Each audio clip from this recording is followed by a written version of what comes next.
Condition. Simon's with the Michelin Motorsport manager Piero Taramazzo. Yes, Piero, some new... This is the one because the track temperature is still quite high, is around 25, 26 degrees. Too much, you lose grip. With the medium, will be much more stable. So this is the best choice for this. This revised grid now, of course, revised sadly because 8 times world champion Marc Marquez had the warm-up lap then does finally get underway here in Mandalika. The fans have waited so long for this special moment, and we are going to get the Pertamina Grand 7 this morning in the warm-up. The light rain is still starting to fall. Let's hope it doesn't get any heavier as these riders tentatively attack this warm-up lap, crucial to build Tembica Bagnaia a couple of weeks ago in Qatar. Here is Bagnaia, very important I think for these riders at such an early stage in this Grand Prix with the conditions as they are to run in the Grand Prix. We are back in Indonesia. It's been a 25-year and the crown that he won last year. But just to come back to the point I mentioned a moment ago, in the Moto3 free practice 3 session yesterday, we saw a number of riders really losing control on the curbs, so they'll be looking to stay off those. First ever Grand Prix in MotoGP at Portimao was Miguel Oliveira who took the spoils, but of course none of those were in wet conditions. Who will be the first man to master Mandalika? In moment, the Indonesian fans have been waiting a quarter of a century for Fabio Quartararo, about to start round, and Johan Zarco. 8,940 days since the last Indonesian. Lead on the lights, the red light comes on, and we are underway here. MotoGP action underway in Indonesia. Big wheelie off the line there for Jorge Martin in second place. Storming start from Miguel Oliveira on the number 88. Outside, he's ran wide into turn 1. He's got Jorge Martin on the side. Rin's got a brilliant start from the third row of the grid. He's now been eased wise by Jorge Martin, but Quartararo, just as he hoped for, he's got the whole shot. He's got a behind Fabio Quartararo. Perfect start for the world champion. Jack Miller's come through into third place. He's a rider that we expected to keep an eye on in these conditions. His teammate, though, Pecco Bagnaia, has had a terrible start. He's down 6 places and already got the inside of Brad Binder for 8th position.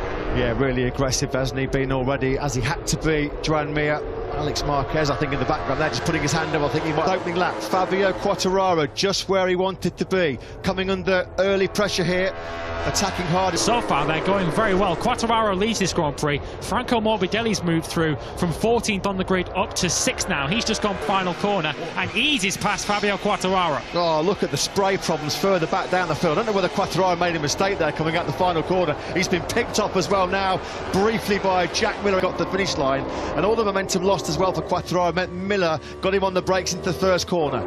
Understandably, the rookies are taking it cautious. Marco Bezzecchi's dropped all the way back to 20th. He's just ahead of Remy Gard. A picture there he is in the back of the screens, up in 4th, just ahead of Johan Zarco. Here comes Jack Miller then up the inside of Miguel Oliveira into turn 10, and he's got that move stuck. Thought he was going to get swallowed up by Fabio Quartararo. As good of a start it's been for Oliveira's KTM, it's been a bad start for Brad Binder. He's dropped outside the top 10 from that promising 4th place. And the championship leader, Enea Bastianini, he's all the way down in 15th spot, so he's not into them. It looked like he might slip backwards when he lost lead at the start of this lap, but now with some references ahead of him, Quartararo able to go with the... Miller just set the fastest lap of the race, a 1:41.964. That's just about 10 seconds away from their best speed in the world. To be setting these lap times with their experience in these conditions around this Mandalika track, incredible. I think Quartararo made a little bit of a mistake through turn 1. We just saw him wide in the back of the shot. He's progress back through the pack now after his poor start. He's back up into 9th. And Miller mullered him on that second lap. He was almost a second faster than anybody else as Alex Rins comes from a long way back. That's much faster and starting to check out at the front. Yeah, there's a real danger. Of course, a shortened race, 20-lap race, so not a lot of time for these riders to get these moves done and get... For Alex Rins and Zarco, couldn't get through. Quartararo's getting swallowed up though. Rins and Zarco pick him off out of that final corner, on the brakes into the first corner. Quartararo's going the wrong way here. Now this battle, as it rages on, it's just giving Miller and Oliveira the chance to break away. You can see the top 2 men there. They're already going through 5. Here's what happens to Fabio Quartararo. I said earlier on in the war. Tabs with this early pace by the Australian. Oliveira on that last lap was also a 1:41.1. Often seen excel in these kind of conditions. Miguel Oliveira, we've perhaps seen less of that over the years, but he's certainly proving that he's the match for Jack Miller at the moment. Is he going to have a little look now? No, he stays where it's Grand Prix. So it's the Aussie Jack Miller, always super strong in these tricky rain conditions, that still has the advantage. He fires in another waffly and still holding 8th place. The World Championship leader is sinking without trace, and Bastianini is down in 22nd place. Here comes Oliveira. That's the battle for the race lead, and it's now in the advantage of the Portuguese man, Miguel Oliveira. Snaps up the inside of Jack Miller coming into turn 12. So lap a second a lap slower. Yeah, the top 4 men on that last lap were about to start lap 6. They were the only 4 in the 1:41. Starts to try and make a crucial break here. Fastest lap of the Grand Prix, a 1:40.804. Already asking some major questions. Park there. Unbelievable. I've no idea. That front end was digging a trench into the surface. That was incredible. What a save by Pecco Bagnaia. Yeah, he's redeemed and got himself up to the top 8. Unfortunately now for the Repsol Honda man, the sole Repsol Honda man in the race, he's starting to slip back down the field. Just shows how I'm sure he's got no idea as well, how he stayed on top of that factory Ducati. He's still in the Grand Prix. The Portuguese man, who again finds another fastest lap of the Grand Prix, a 1:40.148. At this stage, Jack Miller's got nothing for him. Miller's into the 140s as well, but of course he had to come from the 5th row of the grid, and he's making pretty good progress. But in 6 laps, the World Championship leader lost 19 seconds. That's how difficult it was for Bastianini to trust himself pushing on that Ducati. Visibility spray, you know, it's horrible. You end up on there by the time you know it's too late, but the good get better. Yeah, thanks for that, Simon. There's a problem here for Andrea Dovizioso. Fastest on Friday. Of course, qualified on pole position. These rain conditions, though, have really hit. Oh, that's Martin. He's okay. Massive repair job, though, on that Pramac Ducati. So we've lost Martin from 7th. Well, Miguel Oliveira continues to chip away. He's still lapping in the low 1-minute 40s. Jack Miller's starting to... Zarco, he was in hot there and off the line into turn 13 as he tries to keep on par with Alex Rins ahead of him. That might well have cost. At the moment, Miguel Oliveira reeling off yet another fastest lap. This is unbelievable pace. We heard about the fantastic... tenth of a second behind Johan Zarco. This is the battle then for 12th place. This is Pol Espargaro on the leading Honda in this. Where you want to be. Those guys not going there intentionally. It's just where they're finding themselves with the spray and the visibility. That was huge. Wow, Pol Espargaro and Pecco 7/10 out of Jack Miller, stretching away here. 2.2 seconds the gap as Oliveira comes to the... Much wet weather experience at all, but on the last lap around, he was faster than everyone ahead of him, all the way up to Joan Mir in 6th position, so keep an eye out for Darren Binder. After a heavy crash, and that's so close to what happened to Pol Espargaro. Now then, Oliveira, now per second faster than the Aussie on that last lap. The fans gathered all around the world, the virtual fan wall. Hope you're enjoying this one, folks. We waited 25 years for an Indonesian. In 3rd position, here is your World Championship leader, then Enea Bastianini, who was near enough last earlier on in the race, but he's now starting to lap in the low 141s as he gently makes his way through the... Trins, he's just made a mistake, and maybe it's a visibility problem as he's got in there a little bit hot. To his credit, though, despite that mistake up at turn 11 on that last lap. On Zarco at the moment. Yeah, we've had tropical thunderstorms which have dominated the afternoon here in Mandalika in a face of crash as Alex Rins tries to resist the 2 Frenchmen honing in on behind him, and it looks like the move's coming. Yeah, Zarco's lined that up brilliantly. It's the first half of last season we've seen Johan Zarco on the podium. Of course, he'll be looking to end that here. He clearly felt he had more. 8.5 seconds clear now. Yeah, Oliveira again took another 0.8 of a second out of Miller on that previous lap. Miller's just in the 140s. Darren Binder up into 12th position. He continues to pick his way through the field. He's just gone past Pol Espargaro. He's now got Aleix Espargaro just ahead of him. It won't be long before this young South African is battling with the pre-season title. One of them being Enea Bastianini, but he's given himself so much work to do. Lacking confidence, lacking feel at the start of the Grand Prix was the... confidence in this Grand Prix as Oliveira comes out of the final corner. Of course, no visibility problems for him, so he's able to stay well and truly faster than Jack Miller on that last lap, and 3/10 quicker than the leader, Miguel Oliveira. Something's happened to Alex Rins on that lap. Something maybe happened to Rins coming out the final corner, because he's just all of a Johan Zarco, and now he's dropped right out of that podium battle and surrendered another place to Fabio Quartararo. And at the moment, Miller holds strong in 2nd place. There's no need here for Zarco to take these kind of big risks in the braking zones. He's by far the... to Fabio Quartararo. Yeah, Rins made a mistake going into turn 16 as well, which has lost him further ground here to Fabio Quartararo. So unfortunately, having climbed off his sick bed, he was laid low by a nasty bug.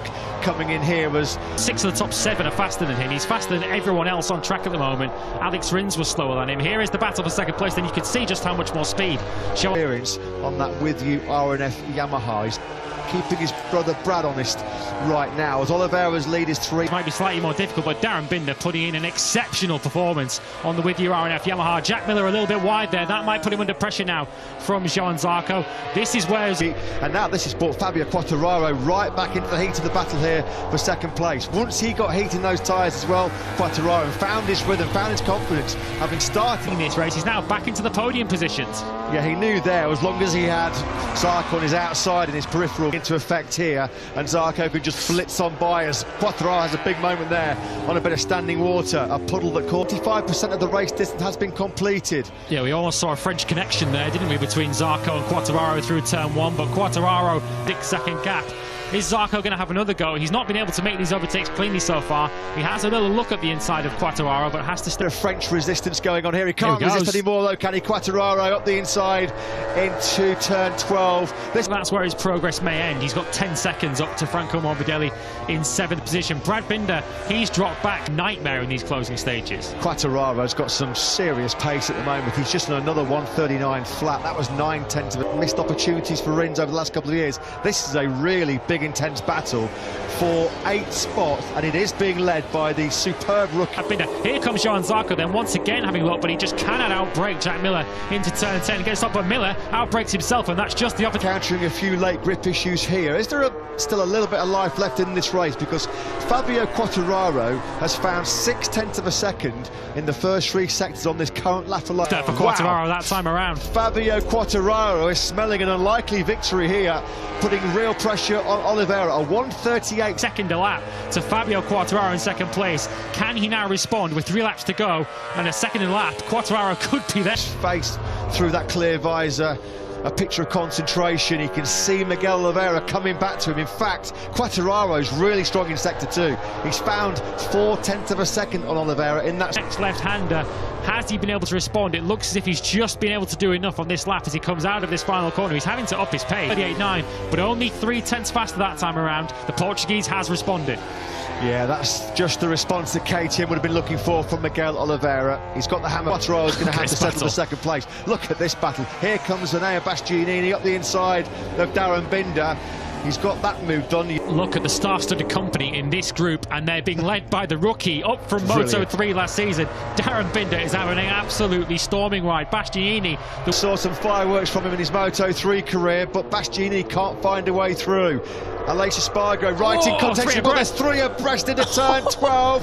Giannini in the sandwich, and he's the one that comes out on the wrong side of it. Binder got through, likewise Aleix Espargaro. Bastianini surrendering crucial championship points here. Now Brad Binder goes through at turn 3. Way to start the season with Binder second place, but it's about to get better because Oliveira on course here for a famous first win in Indonesia. Something's happened to Darren Binder.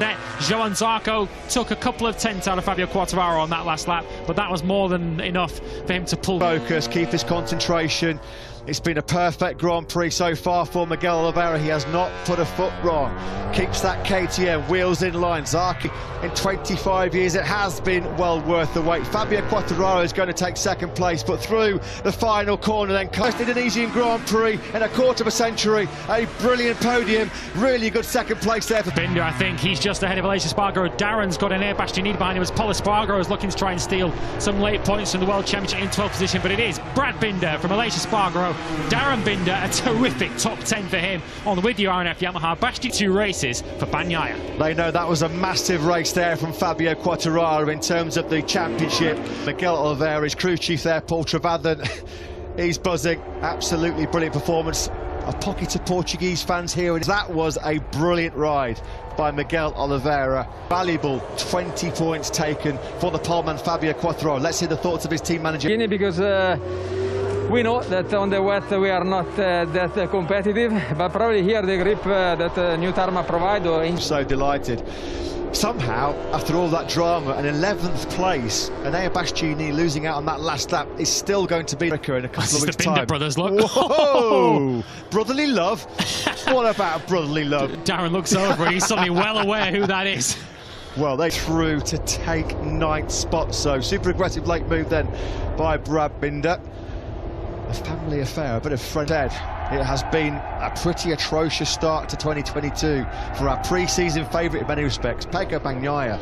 down and out, crushing out the first. I think Fabio Quartararo had won the race. Looking at him here, look at these routines. So Fabio Quartararo, I don't think I've ever seen him as excited as that, having won a Grand Prix. That is a but even so, not at the races today, was he, Pecco Bagnaia? This man, though, certainly was. He took full advantage of the KTM factory team. In fact, they are now, of course, going to lead the team championship, and KTM, for the first time in their history, will lead the all-important constructor.